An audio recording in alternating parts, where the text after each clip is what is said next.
Assalamualaikum warahmatullahi wabarakatuh. Selamat datang di channel Hikmah Kehidupan, tempat di mana kebijaksanaan dan inspirasi berpadu dalam setiap cerita.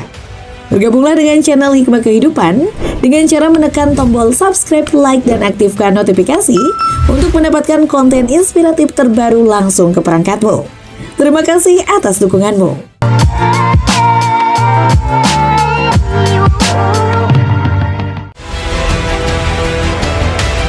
Manajer hotel mengusir wanita lansia saat hujan. Tidak sadar dia adalah ibu pemilik.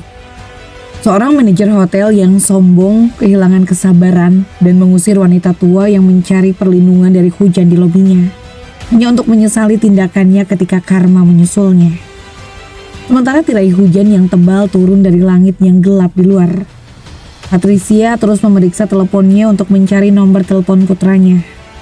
Adam telah meminta untuk bertemu dengannya di hotel, tetapi tidak menjelaskan alasannya. Dia tiba lebih awal dan mencari perlindungan dari hujan di lobi hotel. Dan sekarang Adam bahkan tidak menjawab teleponnya. Di mana anak laki-laki ini? Patricia bertanya-tanya ketika dia menelponnya untuk kelima kalinya. Hai sayang, ini ibu. Aku akan menunggumu di hotel. Hubungi aku jika kamu menerima pesan.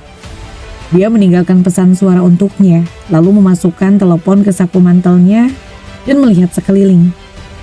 Tempat ini pasti telah banyak berubah selama bertahun-tahun, pikirnya, mengenali hotel mewah itu sebagai tempat dia bekerja 3 dekade lalu. Permisi bu, ada yang bisa saya bantu?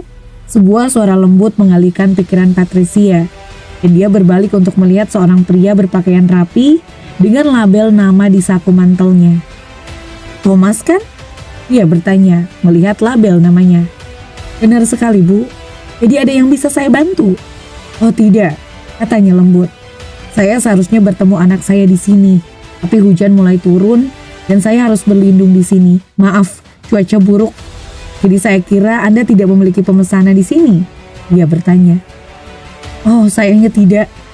Kalau begitu Anda harus pergi, kata Thomas atau terahangnya menegang. Ini jelas bukan persinggahan. Dan kami tidak membiarkan siapapun masuk begitu saja. Tapi hujan, dan saya tidak punya tempat tujuan. Saya yakin putraku akan segera datang, Thomas. Jika kamu membiarkan saya tinggal di sini, itu akan bagus. Saya jamin saya tidak menyebabkan gangguan apapun. Maafkan saya, wanita tua. Thomas berkata dengan berbisa.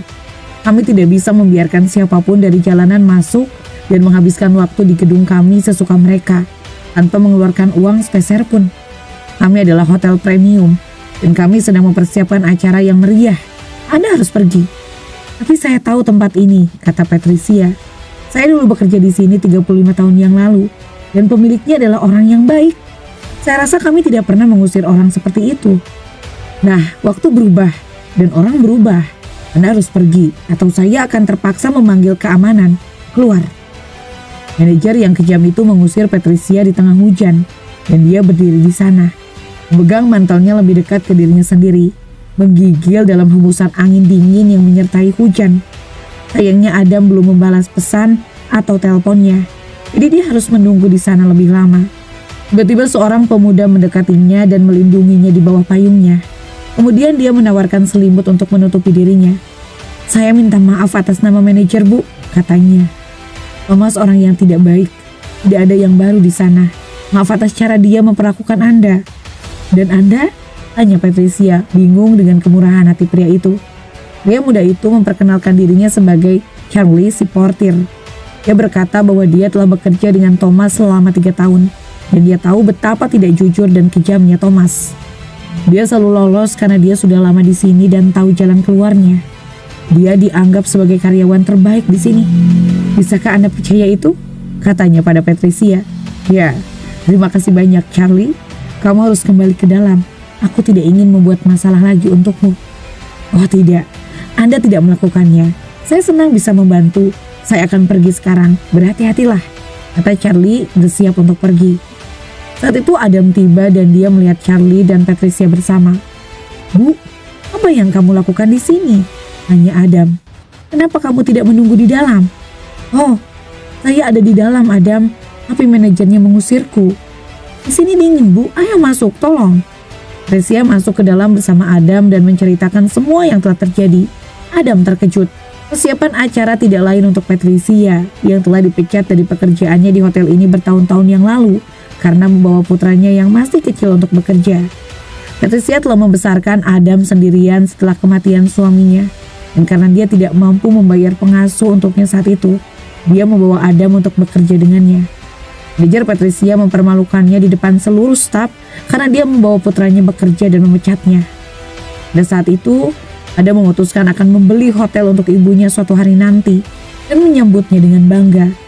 Sayangnya dia meninggalkan teleponnya di kantor, jadi dia tidak bisa menerima telepon dari Patricia sebelumnya. Thomas adalah nama pria itu kan? Panggil dia ke sini sekarang juga. Adam memerintahkan Charlie. Thomas muncul dengan wajah yang baik seperti biasa, tetapi Adam tidak akan tertipu. "Oh, Pak Ferry, senang sekali akhirnya Anda ada di sini," katanya cerah. "Kami hampir selesai dengan persiapan. Anda tidak memberitahu kami siapa tamu istimewa malam itu." Adam tersenyum dan berkata, "Wanita yang baru saja kamu usir di tengah hujan, Thomas," dan sebagainya. Dia melangkah maju, merobek lencana di seragam Thomas dan memberinya pel dan ember. "Kamu punya dua pilihan sekarang. Kamu mengambil pekerjaan membersihkan hotel atau keluar dari tempat ini. Wanita yang kamu tidak hormati adalah ibuku dan aku tidak bisa membiarkannya. Acara ini seharusnya menjadi kejutan untuk ibuku dan aku sudah lama menunggu momen ini. Kamu merusak segalanya, jadi kamu pantas mendapatkan ini." Thomas tidak pernah mengira karmanya akan mengejarnya, tetapi itu terjadi. Dia akhirnya harus menerima posisi sebagai petugas kebersihan, sementara Patricia bangga dengan putranya yang tidak pernah melupakan pengorbanannya. Apa yang bisa kita pelajari dari cerita ini? Karma seperti bumerang, itu akan kembali ke orang yang melemparnya. Thomas mengira dia akan lolos dari perilaku kasarnya seperti yang selalu dia lakukan, tetapi kali ini karma menyusulnya. Cintai dan hormati orang tuamu dan hormati pengorbanan mereka. Adam tahu betapa sulitnya Patricia membesarkannya sendirian. Dia tidak pernah melupakan pengorbanan yang dia buat untuknya dan menghormatinya dengan menepati janjinya untuk membeli hotel. Bagikan cerita ini dengan teman-teman Anda, itu mungkin mencerahkan hari mereka dan menginspirasi mereka. Nah, itulah akhir dari kisah ini. Terima kasih telah menyaksikan video ini di channel Hikmah Kehidupan. Jika kalian menemukan nilai dan inspirasi dalam konten kami, jangan ragu untuk subscribe, like, dan aktifkan notifikasi agar kalian tetap terhubung dengan kami. Bersama-sama mari kita terus mengeksplorasi keindahan kehidupan dan menginspirasi satu sama lain. Sampai jumpa di video berikutnya. Salam bijak dan penuh hikmah. Wassalamualaikum warahmatullahi wabarakatuh.